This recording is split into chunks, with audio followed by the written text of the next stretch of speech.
தமிழ் தெரிந்த ஒருவருக்கு பிற மொழிகளை கற்கின்ற பொழுது தமிழில் தெரிந்த வார்த்தைக்கு இணையான பிறமொழி சொற்களை கற்றுக்கொள்ளும் பொழுதுதான் நாம் எளிதாக பிற மொழியில் பேச முடியும் என்ற அடிப்படையில் இவர் தமிழ் அகராதியை தொகுக்கின்ற பொழுதே தமிழ்ச்சொல், அதற்கு இணையான தமிழ்ச்சொல், அதுக்கு பொருள் தரக்கூடிய தமிழ்ச்சொல் என்று அகராதி இயற்றி அதற்கு சதுர அகராதி என்று பெயரும் வைத்திருக்கிறார்.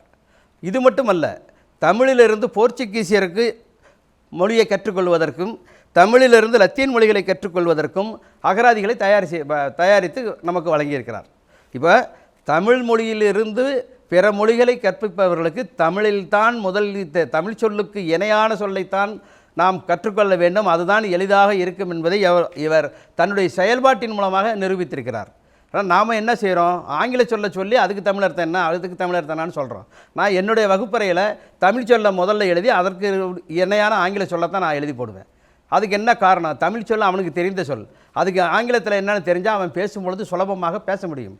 இப்பொழுதும் கூட நம்ம மாதா தொலைக்காட்சி நேயர்கள் பார்த்து கொண்டிருப்பவர்களுக்கு ஒரு அன்பான ஒரு வேண்டுகோள், உங்கள் பிள்ளைகள் எந்த வகுப்பில் படித்தாலும் அந்த பாடப்புத்தகத்தில் இருக்கக்கூடிய ஆங்கில சொல்லுக்கு தமிழ் பொருள் கொடுத்திருக்கிறார்கள்.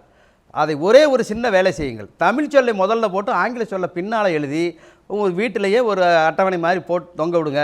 அதில் உங்கள் பிள்ளைகளுக்கு பயிற்சி கொடுத்தீங்கன்னா உங்கள் பிள்ளைகள் மிக விரைவாக ஆங்கிலத்தை கற்றுக்கொள்வார்கள். அதுதான் இந்த வீரமாமுனிவருடைய அவருடைய படைப்புகளிலிருந்து நான் கற்றுக்கொண்ட ஒரு முக்கியமான விஷயம். எனக்கு தெரிந்த தாய்மொழி சொல்லுக்கு இருந்து இணையான பிறமொழி சொற்களை கற்றுக்கொள்ளுகின்ற பொழுது நான் மிக விரைவாக பிறமொழி சொற்களை கற்றுக்கொள்ள முடியும் என்ற ஒரு அனுபவத்தை நான் இதில் பார்த்து கொண்டேன்.